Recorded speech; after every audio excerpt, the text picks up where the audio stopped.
欢迎大家来到Alicia Healing Studio 频道。今天呢，又继续我跟漫画的聊天，因为他要分享一些关于阿修罗在佛经里面的一些道理，或者是一些有讲述多少种类的阿修罗，什么是阿修罗？因为这个问题呢，其实有很多人之前问过我，就是我看到的阿修罗到底长什么样子，所以我其实也很想理解，在佛经里面描述的是不是我看到的样子。就好比这个，他们是身材很高大，然后很凶相，然后女的长得很漂亮，所以又是我回去马来西亚第一次看到的时候，我真的不知道什么是阿修罗，而且就觉得对这个 topic 蛮有兴趣的，好吧？欢迎，又是你来讲。大家好，我是马化师兄，欢迎来到我们这个Alicia的频道，请大家订阅、按赞，还有按小铃铛。好，刚才就是Alicia有提到嘛，你讲你的第3年来看到，你看过那个阿修罗道吗？是不是？他们比较凶猛，是吧？我其实第一次看的时候，我以为是不懂什么，因为我回来马来西亚，我看到很多奇怪的东西，我就应该 naming them as monster。我一般讲不是 monster 就是 entity， 再不然就是 being，some kind of being。所以我没有一个名称，是过后我就是认识你过后，然后大家有分享的时候才聊起这个到底是什么。其实，在阿修罗在佛经里面啊，它有几种啊，它的种性不一样的。我们所印象中的阿修罗是很凶猛的嘛，比如说3头6臂啊，很狰狞啊，样子很狰狞啊，很凶样子的，是不是？如果是在佛经里面描述那阿修罗道，因为我们有6道嘛，是不是有天道、阿修罗道、人嘛？我们叫三道。三恶道呢，就是畜生、恶鬼和地狱道嘛，我们叫三恶道。阿修罗道呢是属于三道的其中之一。就是人阿修罗到天道啦，天道阿修罗是在于中间，我们也可以叫做他是飞天，他有天福，他有天人的福报，但是没有天人的德行。但是阿修罗道呢，他的民族啊，或者是他的国家男生呢他是比较丑陋的，很丑陋，因为他样子很凶嘛。然后女生呢的阿修罗呢是比较漂亮一点的。很漂亮的。然后阿修罗我们也可以叫做他无端，就是因为他男的长得很凶恶，然后女的呢就很漂亮，我们叫无端。然后我们也可以说阿修罗的世界里面他是没有酒的，他怎样酿那个酒都酿不成的。有时候我们佛教里面有些所谓的护法要供养酒啊，可能也是供养所谓的那些比较阿修罗中的其中一部分的一些阿修罗。那个阿修罗我们是等下后面要讲，因为那个阿修罗属于护法型的阿修罗，他是修什么的善业而投身到阿修罗呢？他是十善业的下品。十善业啊，大家应该都了解到吗？十善业，如果大家不明白的话，就可能我会在字幕那边会播上去。十善业是什么？然后他的福报非常的大，而且他可以控制整个。它也可以拿捏整个我们讲阎浮提啊，或者是整个法界的一些众生一些它的力量它就很大。然后它时常跟第4天就是我们玉皇大帝跟玉皇大帝时常打架的，时常打仗的，因为他生性是好斗，然后又很嫉妒，然后又很愤怒，然后就喜欢斗争啊、比较啊，然后猜忌心的心也是很重的。他阿修罗呢，他过去世的时候呢，为什么会变成这个阿修罗这个种性呢？因为他过去世的时候当人的时候呢，他时常有在修很多善法，不管他是布施也好，供养也好呢。但是他布施当中呢，还有供养当中，他有杂加他一些。等一下，他们是人？对，以前他过去世的时候，他修行布施，然后就做很多种种的供养，然后但是他杂加一些这个心态下去。他扎加一些烦恼的心态下去，比如说啦，他看到一个人他布施200万，对吧？然后他也比较了嘛，我要布施比他更多，我要布施400万，还有比较的心了嘛，是不是？所以这样子的心态，所以他有这样子的布施，不因为布施会得财富嘛，会得大福报嘛，但是还要杂加了一些比较的心态，就投身到阿修罗的种性那边。当然，阿修罗不只是阿修罗的世界啦，我们讲天人跟阿修罗嘛，还不只是阿修罗，阿修罗也分布在我们的五道当中呢，只有第一道没有阿修罗罢了。天人有阿修罗，天道众生也有阿修罗，包括阿修罗道肯定不用讲哦，因为阿修罗世界都有阿修罗嘛。人道也有阿修罗，鬼道也有阿修罗，畜生道也有阿修罗，它每一道都有阿修罗，只有第一道没有阿修罗罢了。什么畜生道有阿修罗？有阿修罗了，比如说畜生道阿修罗，我们仙话上人有讲啊，就好像他讲一个例子，就是蜜蜂。蜜蜂因为它也是喜欢好斗的嘛，它这斗哦比你采的蜂蜜比较多，然后它的心性就比较不止好斗也爱比较，然后呢它也很凶猛。我是说阿修罗它有那个特性啊，它不是只是说阿修罗那个它的种类，我是说它那个心性上面的特性啊，它是有的，包括人也是有的。人呢就是在比如说他福报很大，比如说总统啊、将军啊，喜欢好斗啊，喜欢发动战争啊，像类似这样子的人啊，你看他福报很大哦，然后他有这个自主能力啊，然后他就可以去发动战争，而且他喜欢好斗。有时候我们也要去检视我们自己的心态啊，比如说我们做布施的时候啊，我们一定要有纯真的心啊，你不可以有比较的心哦。你会想如果我们有比较的心，有猜忌的心，有妒忌的心哦，我们的种性哦就会投身在这个阿修罗道里面，因为我们有这个特性，阿修罗的特性嘛，阿修拉，我们讲阿修拉。所以就是每个人的骨子里面都有这个阿修罗的品性存在，你是这样子说？看你的发心，因为阿修罗还有特性就是他福报很大，比我们人还大，但是他可以跟天人的福报一样大。然后他也是刚才我讲前面有描述过他的一些刚才我讲的斗争啊、好斗啊这样子的心态下去咯。所以有时候我们要检视我们的心的。如果你做了布施、做了供养哦，如果你有这种心态哦，你要小心哦，因为你会很容易投入在那个阿修罗道里面哦。阿修罗道呢，它很凶猛啊。我们讲了很多一些婆罗门教啊、印度教啊，也说很多阿修罗道的一些神明在里面的。因为他也是很多三头六臂的嘛，哈哈，是很凶的嘛，啊！之前我有听过一个故事，就是阿修罗不懂去看中什么一个女生在，不是阿修罗，那个是玉皇大帝，阿修罗王呢，然后他有一个女儿，他的女儿呢是很漂亮的，然后玉皇大帝就看到阿修罗王的女儿就很漂亮，就想把她娶为妻子，然后那个阿修罗王他就开始来迎亲嘛，就来做一个婚姻的一个什么啦，他就跟阿修罗王讲，不如把你的女儿嫁给我吧。结果阿修罗王讲，好啊，有一个天帝嘞来向我的女儿提亲哦，他就很高兴哦。然后他没有想到，他去到那个玉皇大帝的天宫的时候，他就看到，原来你玉皇大帝不止一个老婆哦，原来有很多个老婆哦。然后又看到你的天帝的后面哦，玉皇大帝的后面有很多天兵天将哦，他的猜忌心就很重哦。然后他就讲，你带那么多兵来干嘛？然后你的后宫又有很多老婆，然后你又娶我女儿，我又不爽哦，我又嫉妒哦，然后我又比较嘛，就是说又不爽嘛，他就每天就跟那个玉皇大帝就这样就开战了咯，打来打去，当然天兵嘛，就是玉皇大帝的兵将就一直会输的嘛，因为他们还是有一些德恨的嘛，就。不要拿你性命就好，就让你战败就好了，也不要让你置于死地。他就这样有这样子的一些好生之德啊。结果阿修罗王他还是不死心，就一直每一天跟玉皇大帝打仗。玉皇大帝没有办法，他就找人天佛陀，他就因为一直打输嘛，因为那个玉皇大帝不打仗的嘛，就是他只是 different 罢了嘛，他就来找人间佛陀，佛陀就。开始一个法门叫摩诃般若波罗蜜，开始这个心经的法门，他就叫玉皇大帝，你就每天念那个心经，他就每天念，一念完了过后呢，阿修罗王啊，他的兵将阿修罗王的兵哦，所有的兵子兵孙啊，全部破头四分五裂，他的手完全都破裂到完，所以就打输了。然后还有一个例子呢，就是阿修罗的那个地啊，他的国度啊，还有种一棵树。然后他种下去的时候，那个种子种下去的时候，但是他拿的果实哦，那果实是在天道嘛，就是玉皇大帝的天道而长出来的果实，他们收获是玉皇大帝，他们是收获到那果实嘛。阿修罗道的众生就拿不到那果实，他就很妒忌咯，他就每天跟阿修罗开战。如果你看到一个人哦，他很好斗，然后福报就很大，他一定是有阿修罗的特征在里面的。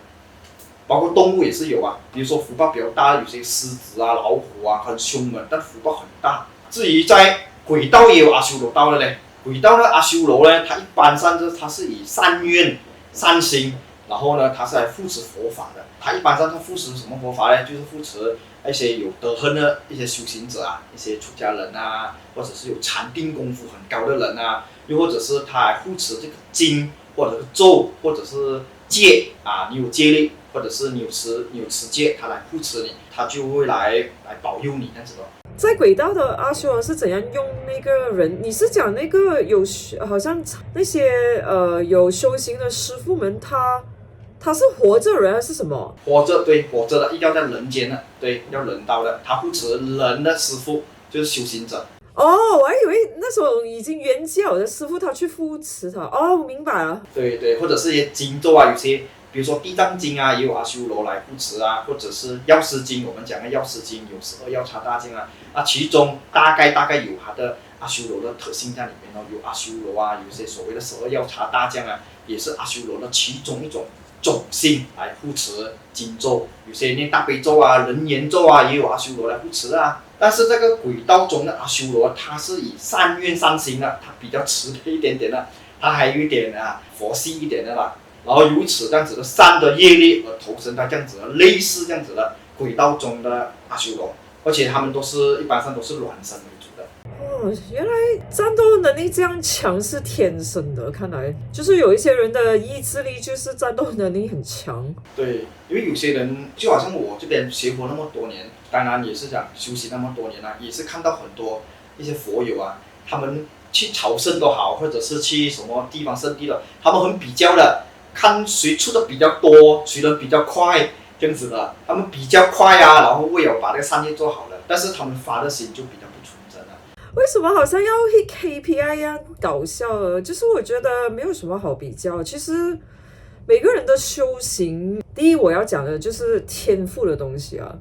有一些人天生就是有这个天赋，就好比 Messi 跟 Ronaldo 这两个足球员，很多小孩都是从小培养踢足球，可是当然他们自己本身也很努力，但他们骨子里面天生就是一个很好的足球运动员，所以很多时候无论其他人多么的努力，可能他们付出了3倍的这个用功，但是呢，你也不可能成为 Messi 或者是 Ronaldo。这个世界只能有一个 Ronaldo 跟一个 Messi。就我发觉，除了运动以外，比如说 artist， 像演员啊、画师啊。而是跟艺术有关的人，这种都是要天生的。然后当然就是成为玄学里面这个也是要命盘里面就是注定了你要走这个路，也是天生有这个天赋，所以你这个后天的努力也是会比常人走得更远。当然就是每一个人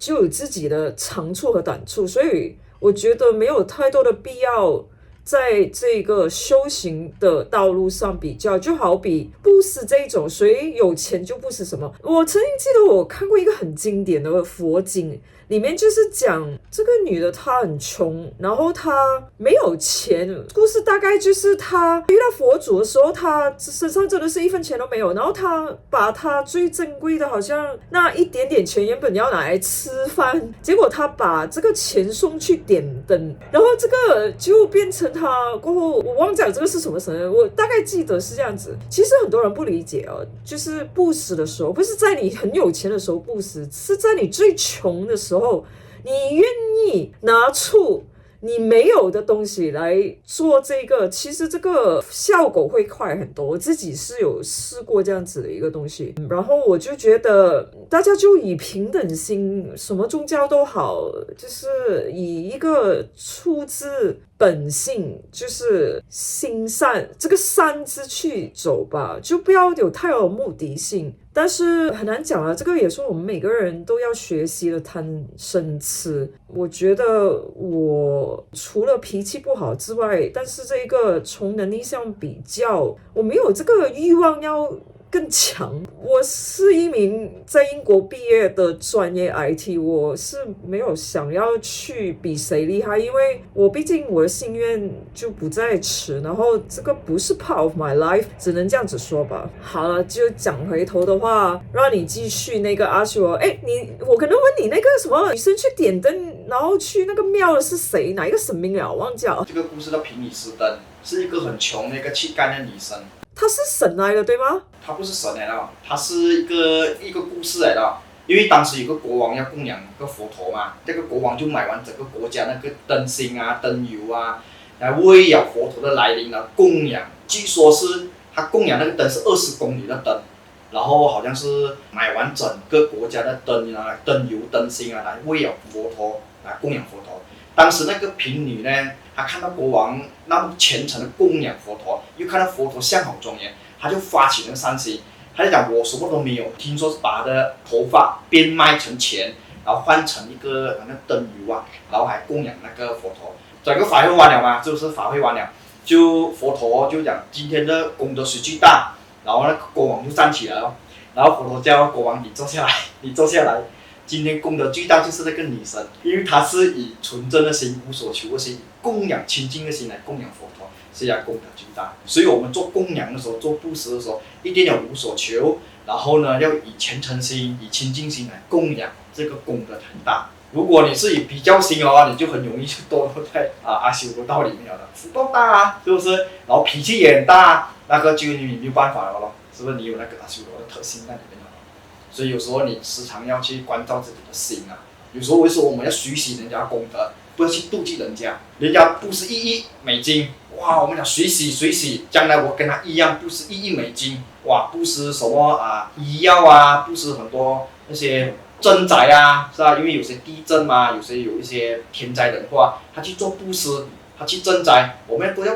学习，内心要赞叹学习人家的善行，不要去妒忌人家。如果你去妒忌人家，将来就有这样子的不好的这样子的果报咯。然后阿修罗和天人啊，还有4大天王，他们很喜欢争权力啊。如果你又有大福报，然后你又是一个很喜欢争权力的人，就好像刚刚我讲的总统啊、将军啊，就是喜欢争权斗利啊那种啊，那个大家就要小心一点哦。那我想问你，那如果你看到刚才你讲的阿修罗嘛，他的样子他是有颜色的吗？还是怎样的？因为如果是讲我的印象当中啊，阿修罗在人间的时候，他是喜欢在一个深山啊，就好像在一个山间里面啊，深山里面修行哦，他喜欢安安静静哦，不喜欢别人打扰的。如果有人去打扰他哦，他会让那个人哦，会有一些大麻烦哦。我可能在云顶那一次探灵的时候有看过，但是他们一般都是好像青色、蓝色，然后好像金黄色的也有的。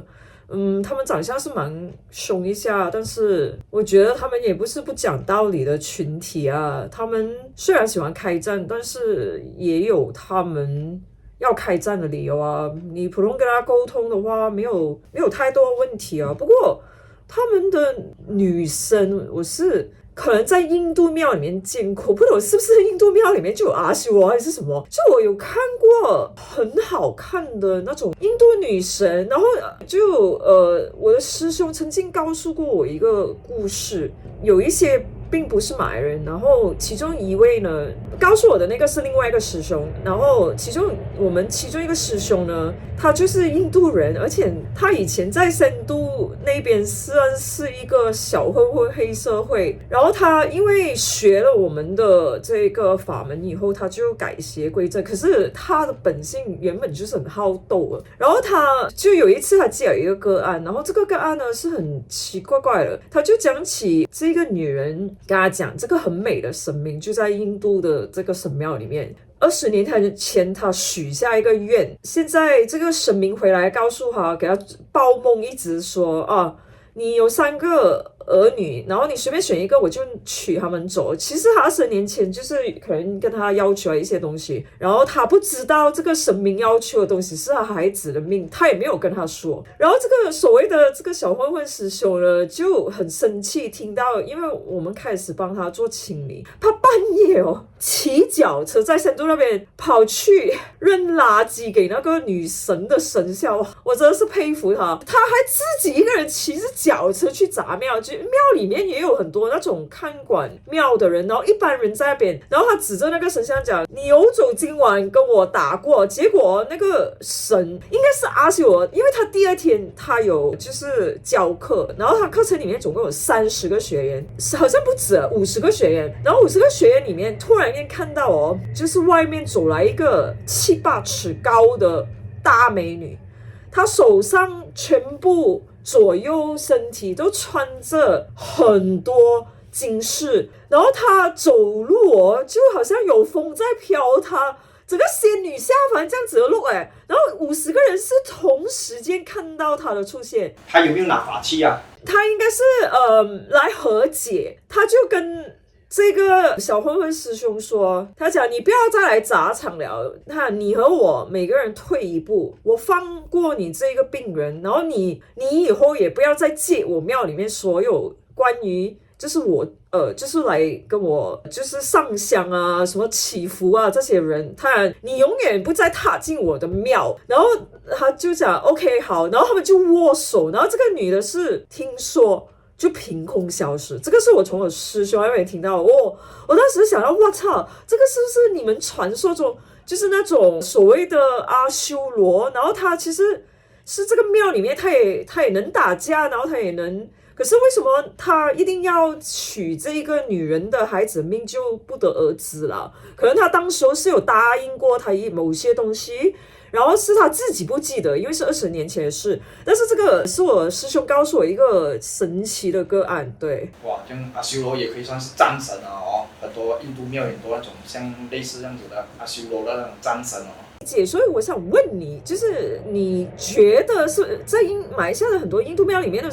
那些神明是不是阿修罗来的？有些比如说佛经佛经也很多阿修罗在护持的佛经，或者护持佛陀的教法也很多阿修罗的。在印度庙里面呢，当然有一部分都是有阿修罗的。比如说你看到他类似像好像战神这样子啦，拿很多法器三头六臂啦，类似是这样子的他的形象当然印度教里面有3个神嘛，比如说其中一个就是湿婆神嘛，但湿婆神他也不是阿修罗啦，他是魔的一种。他是魔？